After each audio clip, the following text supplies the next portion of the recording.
आज की क्लास हम स्टार्ट कर रहे हैं। एक ट्रांसपेरेंट स्लैब की थिकनेस कैसे डिटरमाइन की जाती है, या एक ट्रांसपेरेंट स्लैब डालने से कितनी शिफ्टिंग हो जाती है फ्रिंजेस में, तो वो सब हमें देखना है। हेडिंग आप ये भी लिख सकते हैं, डिटर्मिनेशन ऑफ थिकनेस ऑफ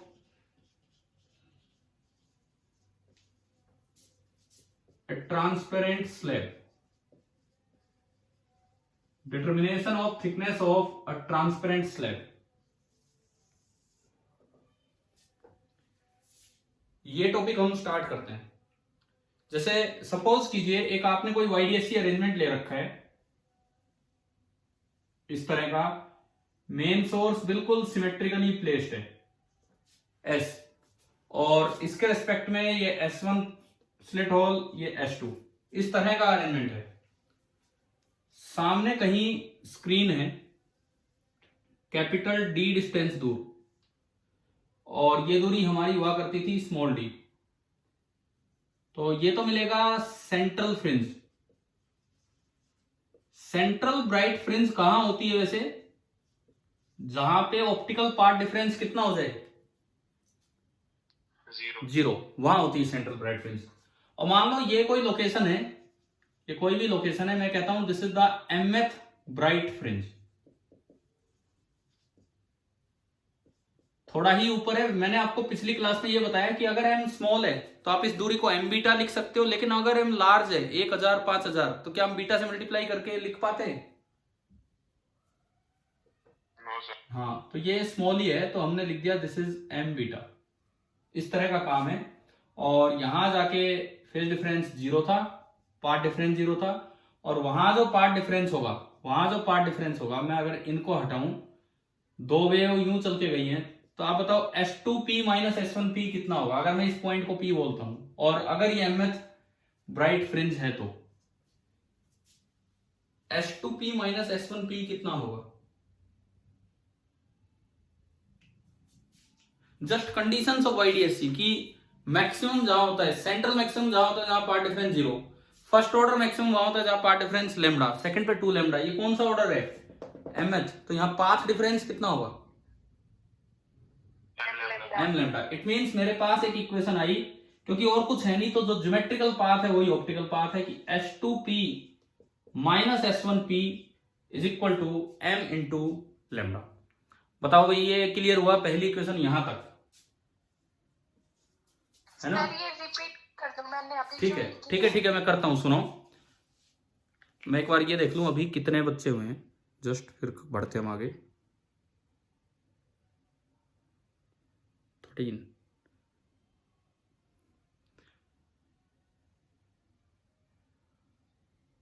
देखिए मैं रिपीट कर रहा हूं यहां तक। हमने टॉपिक का नाम डाला determination of thickness of A transparent slab. मैंने आपको एक होमवर्क दे रखा है HCV। 8 तारीख के बाद हम वो डिस्कशन लेंगे, तब तक आप ये करते रहें। मैं बीच बीच में आपको कॉन्सेप्ट देता रहूंगा जैसे भी क्लास ले पाएंगे। तो एक कोई स्लैब लेंगे हम, ट्रांसपेरेंट स्लैब, और उसकी थिकनेस डिटरमाइन करनी है। तो मैंने स्लैब लेने से पहले एक सिंपल अरेंजमेंट लिया, वही YDSC arrangement, S symmetrically placed है S1 S2 के, तो पीछे तो कोई पार्ट डिफरेंस होगा नहीं। सेंट्रल फ्रिंज बिल्कुल सेंटर पे होती है जहां पार्ट डिफरेंस होता है जीरो, और मैंने कहा कि यहाँ mth ब्राइट फ्रिंज है, मतलब m बीटा ऊपर, तो वहां जो पार्ट डिफरेंस होगा that will be m lambda. अब अगर आप यहाँ पार्ट डिफरेंस देखते हो तो S2P माइनस S1P है, और मेरे पास इन दो डिस्टेंसेस का डिफरेंस आ गया, इन दो डिस्टेंसेस का डिफरेंस। पहले बताओ क्या यहां तक समझ आया कि नहीं है? हाँ भाई बोलो, क्लियर है कि नहीं? ठीक है। अब मैंने क्या किया, let a sheet, a transparent sheet ली of thickness T, जिसकी थिकनेस है T, and refractive index N। देखो आप रिफ्रैक्टिव इंडेक्स को म्यू भी ले सकते हो, बहुत सी बुक्स में म्यू चलता है, एनसीईआरटी में N चलता है, कुछ भी आप ले सकते हो। क्या लिखें बताओ, N ले कि म्यू ले? आप क्या यूज करते हो, क्या आदत है आपकी इसको रिफ्रैक्टिव इंडेक्स को लिखने? म्यू। वैसे मैंने तो कभी म्यू लिया नहीं है, मैं तो हमेशा ही N लेता रहा हूं अभी तक, है ना? ठीक है, चलो आप रिफ्रैक्टिव इंडेक्स म्यू बोल दीजिए। अब यहां म्यू लेने का एक कारण है, कई बार बच्चा ने इसको लिख देता है nth ब्राइट फ्रिंज, जैसा m है वैसा ही n है, फिर n यहां भी आ जाएगा, n वहां भी आ जाएगा, तो इसीलिए हम उसका रिफ्रैक्टिव इंडेक्स म्यू ले लेते हैं। ठीक है, म्यू सिंबल कब अवॉइड करना चाहिए? जब आप रिफ्रैक्टिव इंडेक्स की वैल्यू लिख रहे होते हैं in terms of permeability and permittivity, है ना, ध्यान है ना, उसकी टर्म्स में भी एक वैल्यू आती है रिफ्रैक्टिव इंडेक्स की। Yes. हाँ, तो उसमें उसमें म्यू आ जाते हैं, तो फिर वो म्यू कंफ्यूज कर देता है, वहां एन यूज कर लेना चाहिए। चलो कोई नहीं, आपने यहाँ म्यू बोला है, रिफ्रैक्टिव इंडेक्स म्यू की एक टी थिकनेस की एक स्लैब आपने ली, किसी आपको इसकी थिकनेस डिटरमाइन करनी है। सपोज म्यू तो नोन है, ये म्यू तो आपको पता है, और ये जो टी है दिस इज अननोन, मुझे टी डिटरमाइन करना है। तो आप क्या करो, किसी भी एक स्लिट होल के आगे ये शीट लगा दो, मतलब इस पाथ और इस पाथ किसी भी एक के रास्ते में आप ये स्लिट लगा दो। मान लो मैंने ऊपर स्लिट लगाई, लेट, देखो इससे कोई फर्क नहीं पड़ता कि ये ऊपर है तो ऊपर लगाओ, अरे जैसा ऊपर है वैसा मैक्सिमम नीचे भी तो होगा, होगा कि नहीं होगा बताओ? जैसा एमएथ ऊपर है वैसा ही नीचे, मैंने तो बोर्ड पे एक दिखाया, एक नीचे भी होगा, तो आप कहीं भी शीट लगा सकते हो। Let the seat be normally introduced, let the seat be normally introduced in the path of upper beam, in the path of upper beam, जो S1 से निकली है उस बीम के रास्ते में आपने ये लगा दी। अब सुनो, यहां मैं अगर बीटा की बात करूं इधर, तो बीटा कितना होगा, lambda upon small D into capital D. समझ आया? ये तो पता है ना ये फॉर्मूला, ठीक है। अब देखिए फिर से मैंने वो अरेंजमेंट बनाया, main slit S, S1, S2 and this is the D, ये दूरी वही है डी। अब क्या होता है, फ्रिंजेस थोड़ा शिफ्ट हो जाती है, बताता हूं मैं आपको कैसे शिफ्ट होंगी, सुनिए।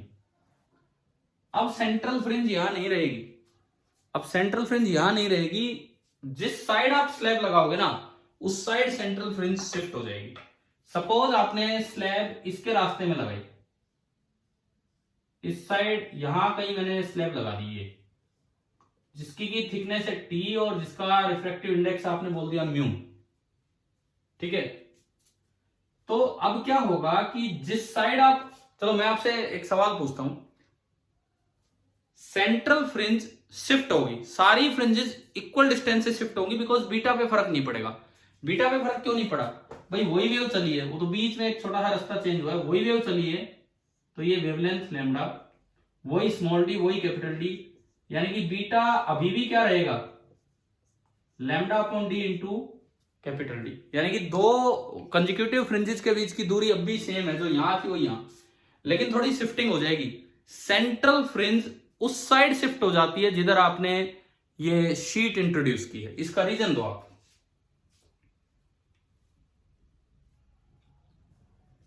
मैंने एक लाइन बोली, क्या समझ आ रही है क्या बोला है मैंने? सेंट्रल फ्रिंज उस साइड शिफ्ट हो जाएगी जिस साइड आपने ये शीट लगाई है।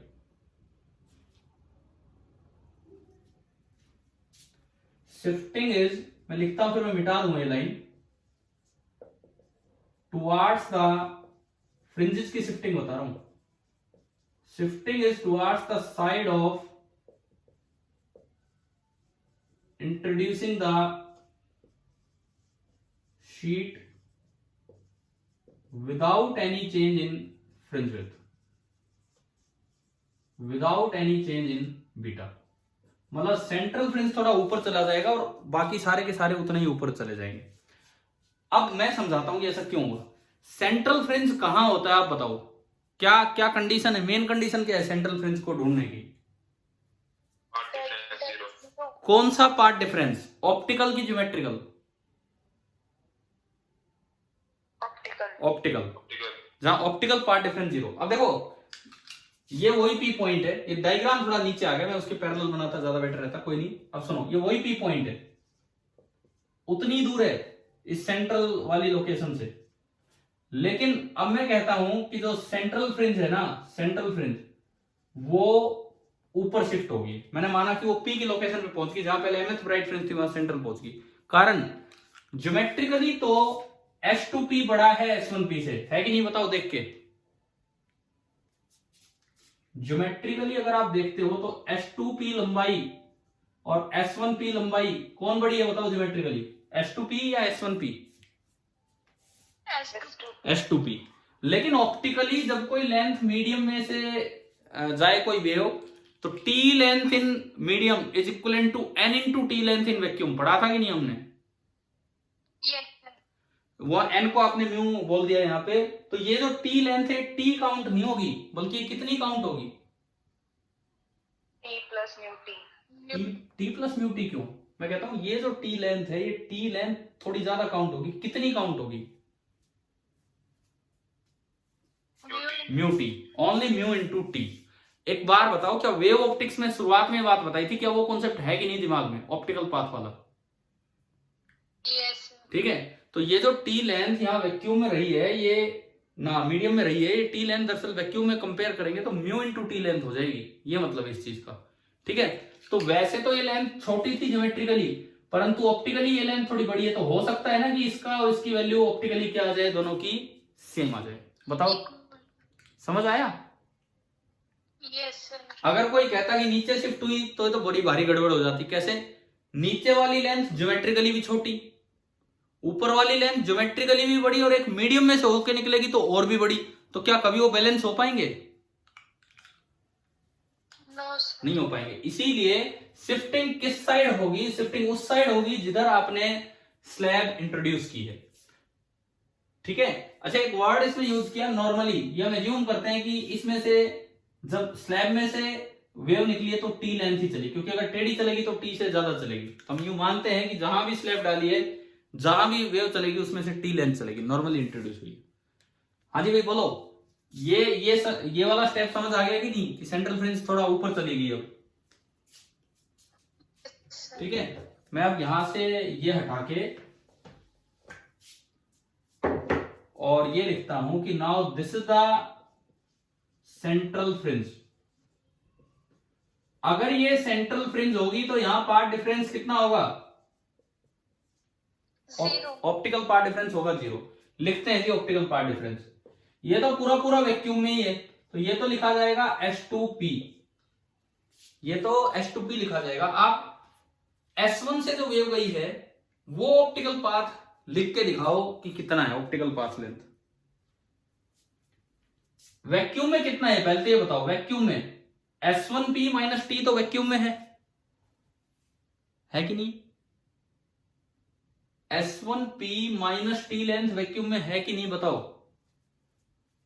Yes sir. और जो टी लेंथ मीडियम थी उसको भी वैक्यूम में कन्वर्ट कर दो, तो वो कितनी ऐड हो जाएगी? Mu T. तो ये जो लेंथ है ना, ये जो लेंथ है, पाथ डिफरेंस लिख रहे हैं S2P में से ये लेंथ लिखी जाएगी S1P माइनस टी और प्लस म्यू टी, और तब ये जाके होगा इक्वल टू 0। बताओ एक बार, ये लिखना समझ आया कि नहीं? Yes sir. अगर इसमें कोई भी कंफ्यूजन हो तो अभी आप पूछिए। समझ आ गया ना शायद? ये पूरी लेंथ जो है, इसके कुछ पार्ट तो ये बाहर बाहर वाला है, ये तो है S1P माइनस टी वैक्यूम में, लेकिन टी को भी वैक्यूम में कन्वर्ट करेंगे तो सब कुछ वैक्यूम में कन्वर्ट किया तो वैक्यूम वाली वेवलेंथ काम आएगी लैम्डा। मतलब अगर वहां कोई m लैम्डा होता तो अभी तो 0 है वहां पे। तो अभी देखो यहां से भी आप S2P माइनस S1P निकाल लो, यहां से S2P माइनस S1P कितना आ गया? यहां से अगर मैं निकालूं S2P माइनस S1P कितना आएगा बोलो? टी माइनस ना जी, उल्टा बोल रहे हो आप। Mu T minus T. हाँ, आप खुद अपने माइनस प्लस एडजस्ट करके देखो। म्यू टी माइनस टी मतलब mu minus 1 into T, equation number 2। और ये लेंथ अभी थोड़ी देर पहले हमने निकाली थी, अगर वहां mth फ्रिंज थी तो ये लेंथ कितनी थी ज्योमेट्रिकली डिफरेंस? m लैम्डा था, ठीक है ना। और यहां से भी ये तो ज्योमेट्रिकल लेंथ थी, ऑप्टिकल तो आपने कन्वर्ट किया, तो S2P माइनस S1P इतना आ गया। तो फ्रॉम इक्वेशन 1 एंड 2 आपकी इक्वेशन बनी m lambda is equal to mu minus 1 into T. बड़ी काम की इक्वेशन इस तरह के क्वेश्चंस को सोल्व करने के लिए। मैं अभी इस पे आगे बढ़ूंगा, आप पहले ये बताओ क्या ये समझ आ रहा है कि नहीं कि ये कैसे इक्वेशन आई है। बोलो, अगर कोई कंफ्यूजन है तो बोलिए। अरे बताओ। ये दोबारा कुछ समझना है तो इसमें समझ लो, अभी बोर्ड पे लिखा हुआ है सारा कुछ, किसी भी स्टेप में दिक्कत हो तो। पहले यहां एमएथ ब्राइट फ्रिंज थी, पहले यहां एमएथ फ्रिंज थी, और अब वहां पहुंच गई है सेंट्रल फ्रिंज। अब वहां पहुंच गई है सेंट्रल फ्रिंज। तो पहले अगर यहाँ एमएच फ्रिंज थी, जहां सेंट्रल फ्रिंज आई है, और ये आपने स्लैब डाली है, तो मेरे पास एक फॉर्मूला आ गया एम इंटू लेमडा। ये लेमडा वैक्यूम में है, उस वेव की वेवलेंथ वैक्यूम में, M into lambda is equal to N minus one into T या mu minus one into T. ये एक फॉर्मूला आ गया इस तरह के सवालों को करने के लिए। दूसरी बात, शिफ्टिंग उस साइड होगी जिधर आपने ये स्लैब इंट्रोड्यूस की है। तीसरी बात, हाँ जी बोलो। सर अगर ये वैक्यूम में दे रखा है, वैक्यूम और मीडियम दोनों में दे रखा हो तो क्या क्या क्या क्या वैक्यूम और मीडियम दोनों में दे रखा? Lambda lambda. वेव सुनो, लेंथ। हाँ ठीक है, मान लो आपको लैम्डा इसमें भी दे दिया, इसमें भी दे दिया, वो दोनों में नहीं एक में देगा, सपोज उसने उसमें दे दिया वेवलेंथ मीडियम में। आप जब ये ऑप्टिकल पाथ लेंथ लिखते हैं ना, आप सारा कुछ मीडियम हटा के किस में कन्वर्ट कर लेते हैं? वैक्यूम में। तो अगर बाई चांस किसी सवाल में लैम्डा मीडियम में दे रखा और आपने सब कुछ वैक्यूम में कन्वर्ट कर लिया, तो सबसे पहले लैम्डा वैक्यूम में बनाया करो म्यू से मल्टीप्लाई करके।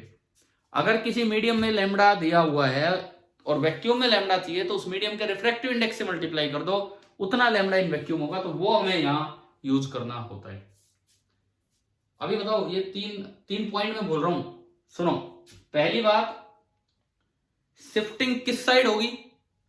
जिस साइड आपने स्लैब इंट्रोड्यूस की। दूसरी बात, क्या शिफ्टिंग से फ्रिंज विड्थ पे कोई फर्क पड़ेगा? No sir. नहीं पड़ेगा, बिल्कुल नहीं। तीसरी बात, अगर पहले वहां एमएथ फ्रिंज थी और अब यहां पे सेंट्रल फ्रिंज पहुंच गई है, तो रिलेशन है M lambda is equal to mu minus one into T. सवाल कैसा भी आ सकता है, टी दिया हो, म्यू दिया हो या एम दिया हो, कुछ भी इनसे पूछा जा सकता है। तो ये एक अच्छा सा पार्ट है, इससे आपके एचसीवी के कुछ क्वेश्चंस तो सोल्व होंगे अगर आप करेंगे तो ट्राई, जिनमें भी स्लैब वगैरह डाली गई है। अच्छा, अगर दोनों साइड बराबर म्यू और टी वाली स्लैब डाल दे तो क्या शिफ्टिंग होगी या नहीं? उधर भी म्यू और टी, इधर भी म्यू और टी, तो कोई शिफ्टिंग नहीं होगी, क्योंकि जितना पाथ उसमें चेंज होना उतना ही नीचे वाले में चेंज होना है। तो अब भी सेंट्रल फ्रिंज कहां रहेगी? बिल्कुल बीच में। ठीक है, समझ आया? यहां तक समझ आया कि नहीं बताओ? Yes sir. अब देखो, इस पे एक क्वेश्चन लेते हैं हम, इसी पे एक सवाल लेते हैं कि किस तरह से चीजें यूज हो सकती हैं।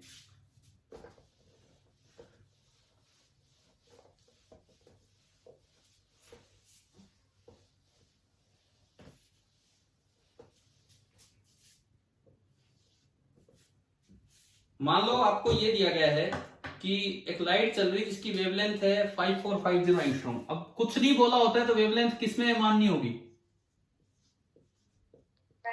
वैक्यूम में। हाँ, कुछ नहीं दिया तो वेवलेंथ वैक्यूम में है। और इन्होंने बोला कि एक सिंपल वाईडीएससी अरेंजमेंट था और एक थिन प्लेट ग्लास की जिसका रिफ्रैक्टिव इंडेक्स 1.5 है, उसको नॉर्मली लगा दिया एक बीम में। इनको बोलते हैं interfering beam. In one of the interfering beam आपने एक म्यू लगा दिया 1.5, ठीक है। और जो सेंट्रल बैंड है वो थोड़ा ऊपर शिफ्ट हो गया। कहां शिफ्ट हो गया? Into the position previously occupied by third bright band from the centre. If mu is equal to 1.5 is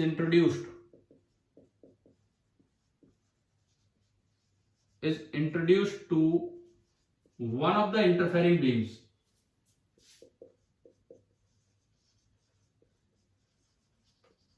किसी एक side one of the interfering beams किसी एक साइड में आपने लगा दिया, the central maximum shifts to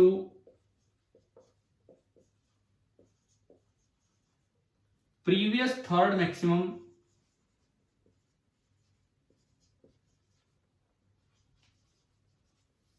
from the previous centre.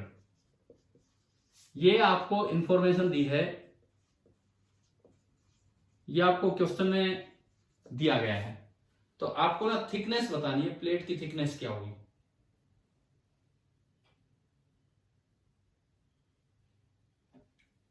Answer में लिखता हूं, थिकनेस आपको निकालनी है।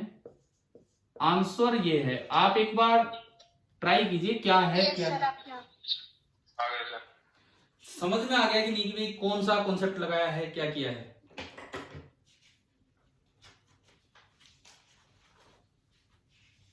कौन सा फॉर्मूला लगेगा। m lambda is equal to mu minus 1 into t। अभी जो आपने फॉर्मूला पढ़ा, डायरेक्ट आपने वही फॉर्मूला लगा दिया कि m lambda is equal to mu minus 1 into T.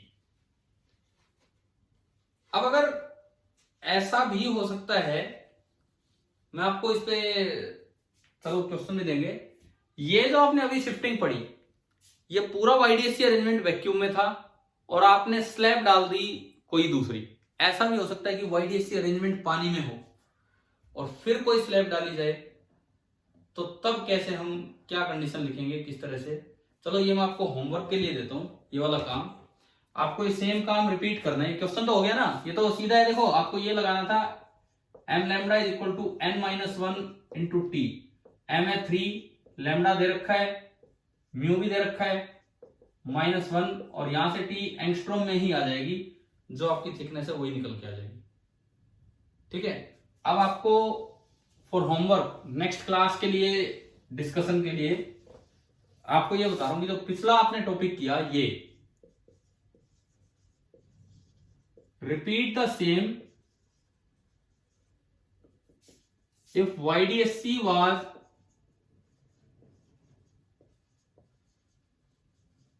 performed in a medium।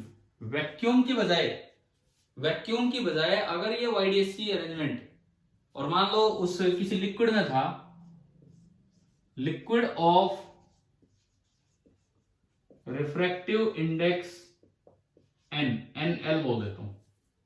यार म्यू लेना आपकी मर्जी है, ठीक है, वो मेरी आदत N की है। आपको म्यू लेना हो तो आप म्यू भी ले सकते हैं।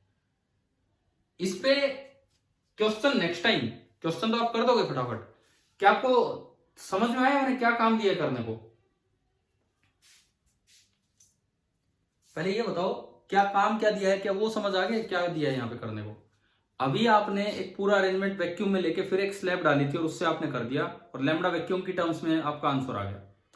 मैं कहता हूं कि अगर आप वो एक्सपेरिमेंट पहले से परफॉर्म कर रहे होते किसी मीडियम में, किसी भी मीडियम में जिसका रिफ्रैक्टिव इंडेक्स था NL, कहीं आपको सेंट्रल फ्रिंज मिल रही थी, और अब आपने स्लैब डाली है और उस स्लैब की थिकनेस आपको निकालनी है, तो अब क्या कुछ कैसे कंडीशन बनेगी?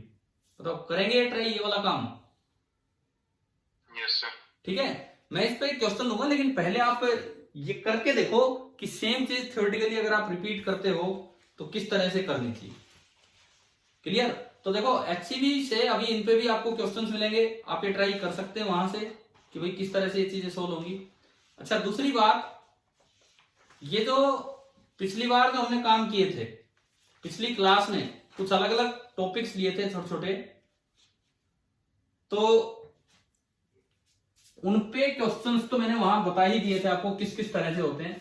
ऐसा भी हो सकता है, सुनिए एक और अरेंजमेंट आपको देता हूं। ये थिकनेस वाला मैंने पढ़ा दिया, अब आप इसको यूज करेंगे। कई बार क्या होता है कि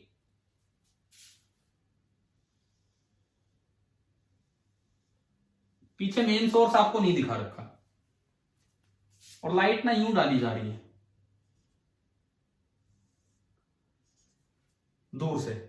ये बताओ समझ आ रहा है ये अरेंजमेंट क्या है? ठीक है, अरेंजमेंट समझ आ रहा है मैंने क्या बोला? पीछे मेन स्लिट ना दिखा के लाइट दूर से आ रही है, और ये वही है S1 और S2, ये आपके वही दो स्लिट होल्स हैं। सामने स्क्रीन है बिल्कुल वैसे ही, कैपिटल D डिस्टेंस। अब मैं बड़ा जनरल सा पार्ट डिफरेंस आपसे लिखवाने की कोशिश करूंगा, बहुत ही जनरल सा पार्ट डिफरेंस।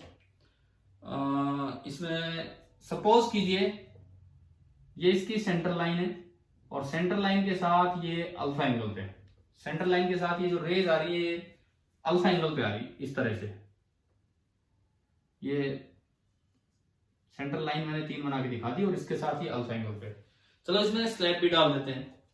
मान लो एक स्लैब यहां है,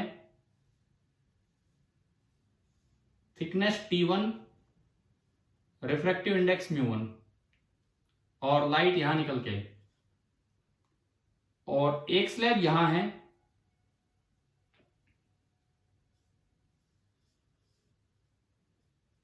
थिकनेस T2, रिफ्रैक्टिव इंडेक्स μ2, थोड़ा सा और उसकी तरफ लेना है,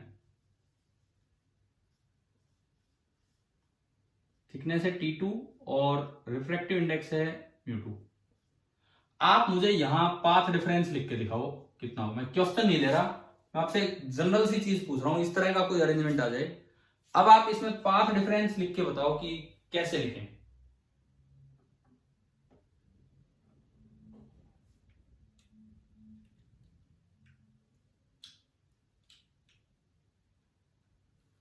और सपोज इस पॉइंट की एंगुलर पोजीशन है बीटा। एंगुलर पोजीशन याद है कैसे बनाते थे सेंटर से?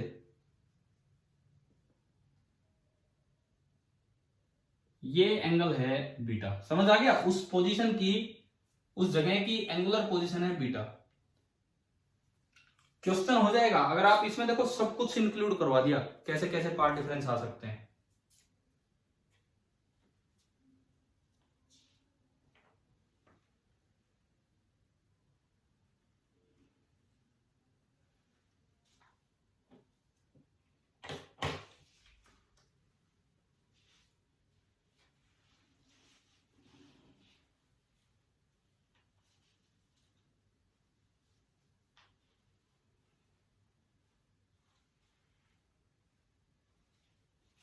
लिख रहे हो, लिख रहे हो कि नहीं बताओ, ट्राई कर रहे हो? Yes sir. पहली बात तो ये बताओ, क्या S1 S2 से पहले भी पार्ट डिफरेंस इंट्रोड्यूस हो चुका है या पीछे बराबर लंबाई है? पीछे इधर क्या यहां तक भी पार्ट डिफरेंस इंट्रोड्यूस हो चुका है या बराबर लंबाई है S1 S2 तक आने वाली लाइट की?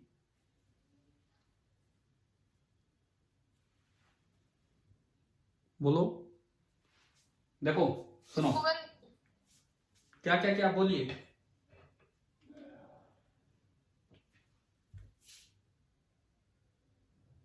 बोलिए अगर कुछ जवाब दे रहे हैं तो। मान लीजिए मैं इसको वेव नंबर 1 बोलता हूं और इसको वेव नंबर 2। मेरा सवाल ये है कि क्या S1 S2 तक पहुंचने तक भी कोई पाथ डिफरेंस आ चुका है 1 और 2 में, या बराबर लंबाई चली है? बराबर नहीं है। इधर देखो आप, बराबर नहीं है। आप S2 से इस पे एक परपेंडिकुलर डालो, क्या इससे नीचे नीचे बराबर है कि नहीं है? तो कौन एक्स्ट्रा चला है पहले ही? स्लिट होल तक पहुंचने से पहले वेव नंबर 2 एक्स्ट्रा चली कि वेव नंबर 1? 1। कितना एक्स्ट्रा चली पहले वो निकाल लो। देखो ये एंगल अल्फा, ये 90, तो ये 90 माइनस अल्फा,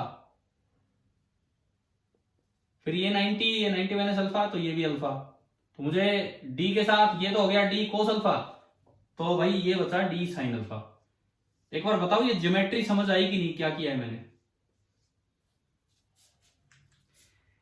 ये एंगल अल्फा दिया है, ये एंगल अल्फा दिया है, ये इस ट्रायंगल में आप आओ, ये 90, ये अल्फा, तो ये 90 माइनस अल्फा, फिर इस ट्रायंगल में आओ, ये 90, ये 90 माइनस अल्फा, तो ये अल्फा, फिर इसी ट्रायंगल में देखो ये डी हाइपोटेन्यूज है, तो अल्फा वाली साइड डी कोस अल्फा और दूसरी साइड डी साइन अल्फा।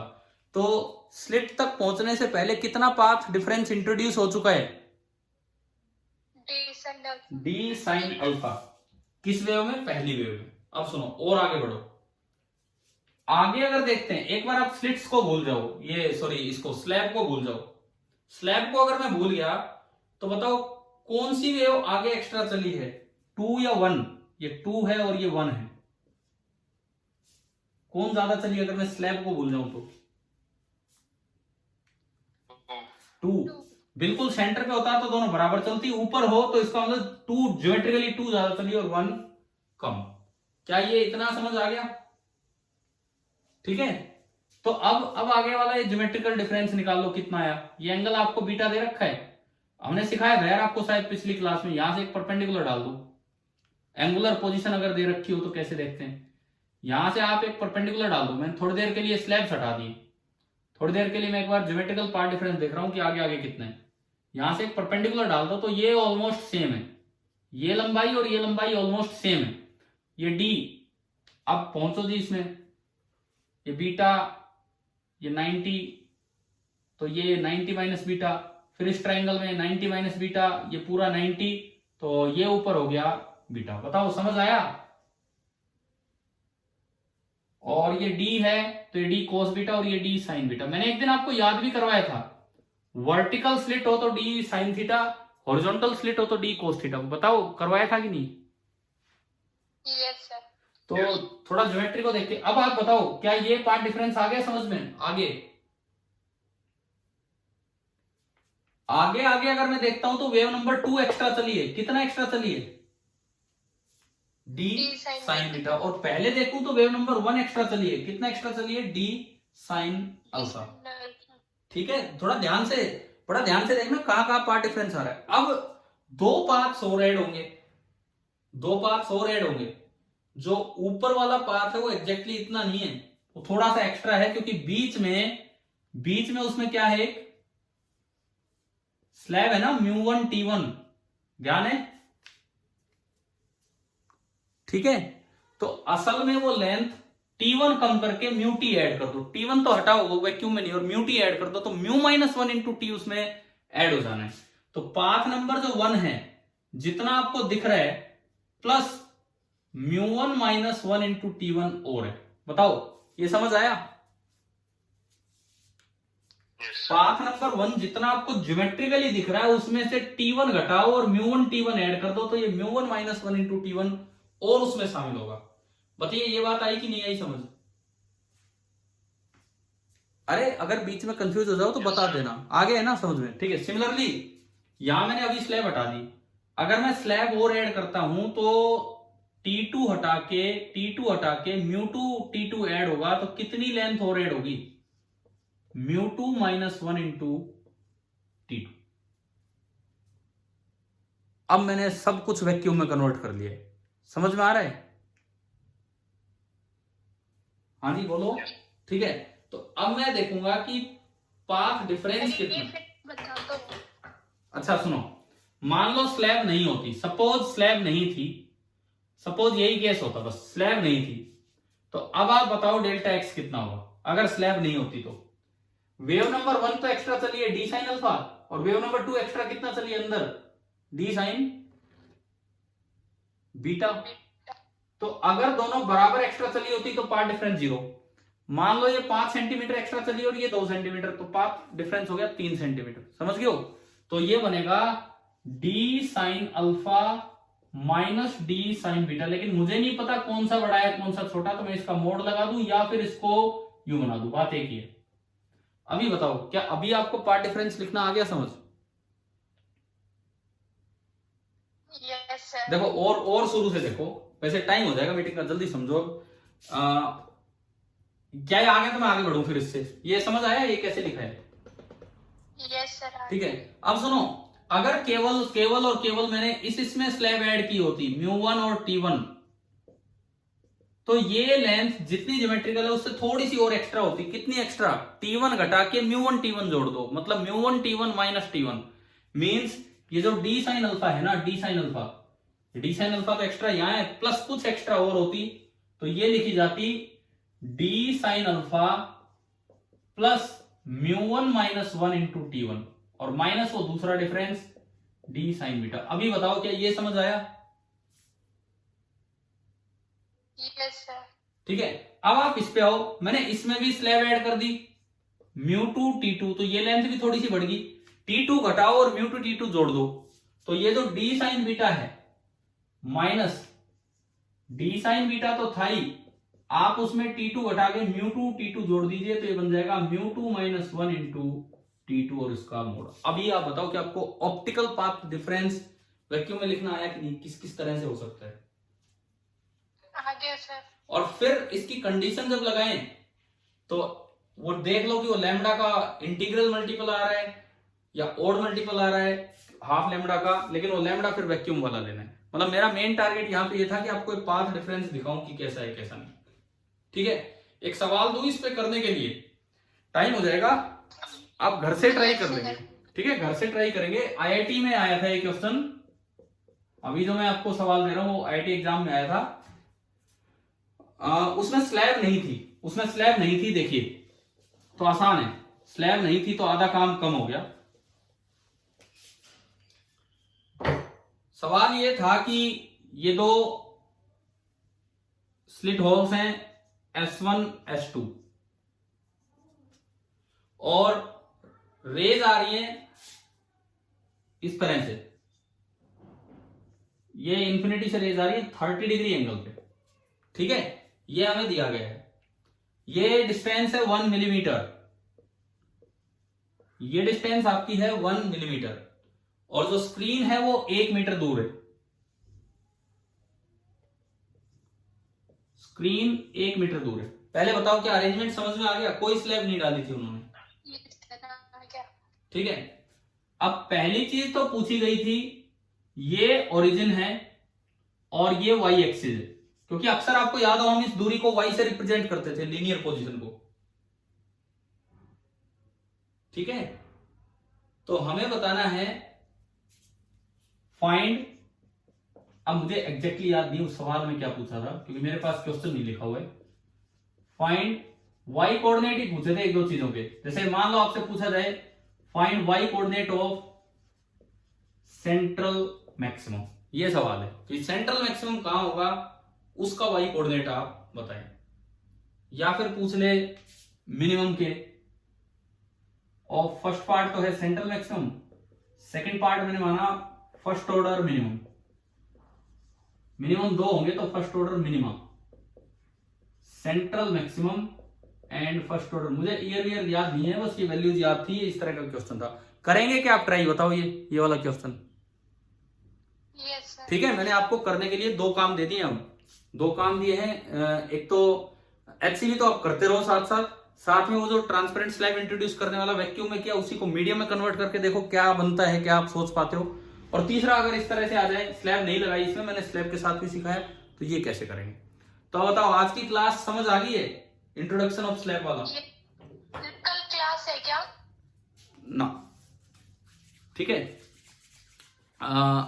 आपका ये मीटिंग तो ओवर हो गई है और नेक्स्ट टाइम कब क्लास होगी मैं आपको बता दूंगा, इन्फॉर्म कर दूंगा। ठीक है, थैंक यू।